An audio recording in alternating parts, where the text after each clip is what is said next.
This channel does not promote any violent, harmful, or illegal activities. All content provided by this channel is meant for an educational purpose only. খুশি তো নিশ্চিতভাবেই আছি, কিন্তু তার থেকে বেশি রেসপন্সিবিলিটি। বালির মানুষজনে কাজ করতে হবে, আর মানুষ যেন খুশিতে থাকে এই টার্গেট নিয়ে যেতে হবে। কি কাজ এখনো অসম্পূর্ণ রয়েছে যেটা তুমি নিজে দায়িত্ব করতে চাও? কাজ আছে, কিছু কাজ আছে, বিশেষ করে নিকাশি ব্যবস্থা এবং রাস্তাঘাট এগুলো আছে, এবং বালি কেদারনাথ হসপিটালটা বন্ধ, সেটা চালু করবো আমরা। এবং 100% মানুষ সঙ্গে আমরা থাকি সকাল থেকে রাত। আজকে উড়ে এসে ধীরে বসি, তাই মানুষের পাশে থেকেছি, মানুষ আশীর্বাদ দেবে। মমতা বন্দ্যোপাধ্যায়, অভিষেক বন্দ্যোপাধ্যায়।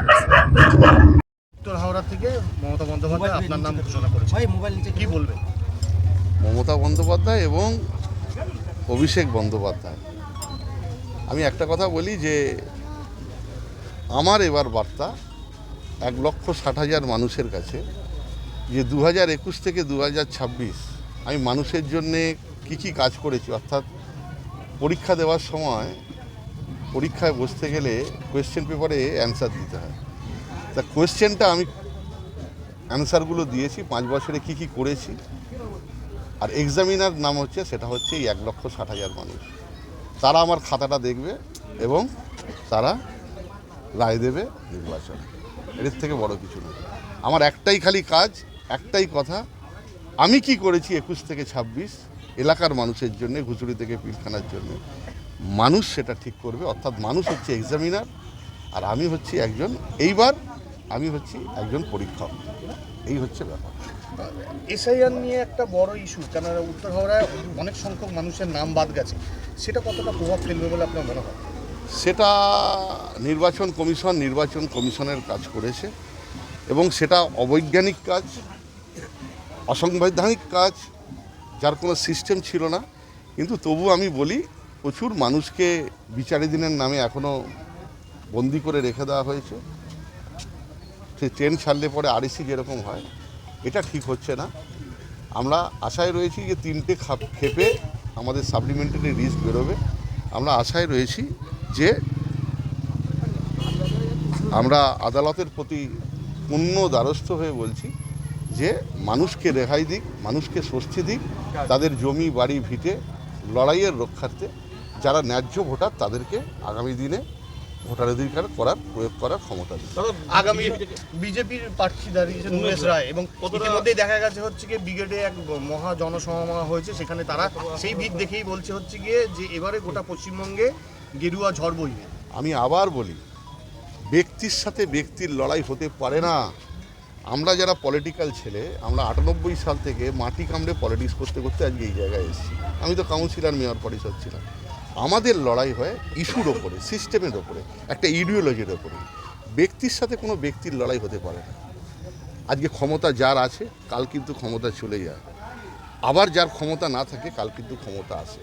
অর্থাৎ মানুষ ক্ষমতা দেয়, গণদেবতা ক্ষমতা দেয়, তার বাইরে কেউ হয় না। মানুষ ঠিক করবে যে ব্রিগেডে কত লোক হয়েছে, সেই লোক দেখে উত্তর হাওড়ায় কে ভোট দেবে, সেটা তো মানুষের বিচার।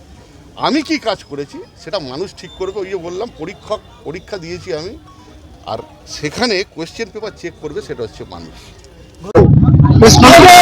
প্রেস কনফারেন্সে আমাদের জননেত্রী পশ্চিমবাংলার মুখ্যমন্ত্রী মমতা বন্দ্যোপাধ্যায় বলেছেন যে একটা রাজনৈতিক দল, যে দলটার কোনো এজেন্ডা নেই, শুধুমাত্র বাংলা বিরোধী, তাকে আমাদের সারা বাংলার মানুষ, এটাই লড়াইটা তৃণমূল কংগ্রেসের লড়াই নয়, এটা বাংলার লড়াই। বাংলার মায়েদের, বাংলার দাদাদের, বাংলার ছাত্র যুবদের সবাইকে যেভাবে রাস্তায় দাঁড় করিয়েছে, তার বিরুদ্ধে আমাদের এই লড়াই। বিজেপি 2026টা সিটে না পায়, তার ব্যবস্থা বাংলার মানুষ আগামী দিনে তার জবাব দেবে। মানুষের ইচ্ছা, হ্যাঁ, মার্জিনটা কত বড় তার সেটাই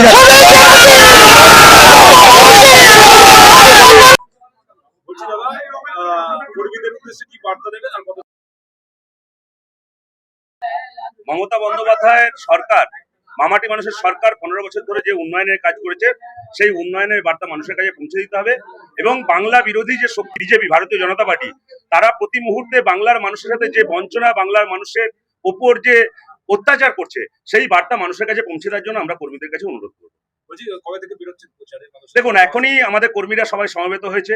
দলের নির্দেশ অনুযায়ী আমাদের দলের নেতৃত্বের সাথে আলোচনা সাপেক্ষে আমরা নিশ্চিত আমাদের প্রচার কর্মসূচি আপনাদেরকে জানাবো। এই জিনিসটা আপনার নাম এসছে, কতটা আনন্দবোধ করছে, কি বলবেন? শুনুন, আমি আমাদের দলনেত্রী মমতা বন্দ্যোপাধ্যায় এবং সেনাপতি অভিষেক বন্দ্যোপাধ্যায়কে আমার নতমস্তকে প্রণাম জানাই, কুর্নিশ জানাই।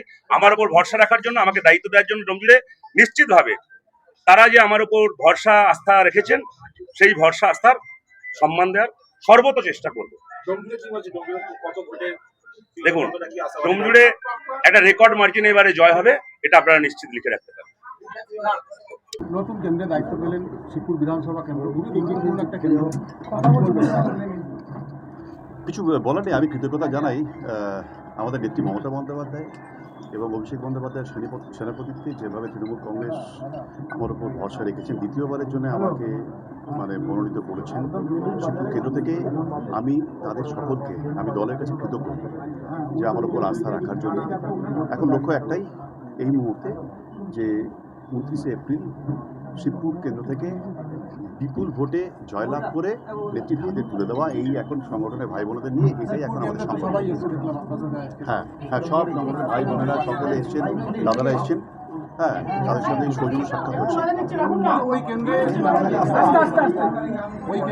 বিজেপি যিনি প্রার্থী দিয়েছেন রুদ্রনীল ঘোষ, জনপ্রিয় একজন অভিনেতা এবং বিজেপি নেতা, ফাইটটা কি খুব কঠিন হবে মনে হচ্ছে? না, কঠিন হবে না।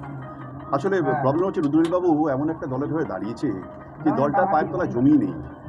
বাংলার মানুষ পছন্দ করে না এই বিজেপি দলটায়, কারণ বাঙালি বিরোধী দল। তো সেই দল থেকে যিনিই দাঁড়ান না কেন, লড়াই একদম কঠিন হবে না।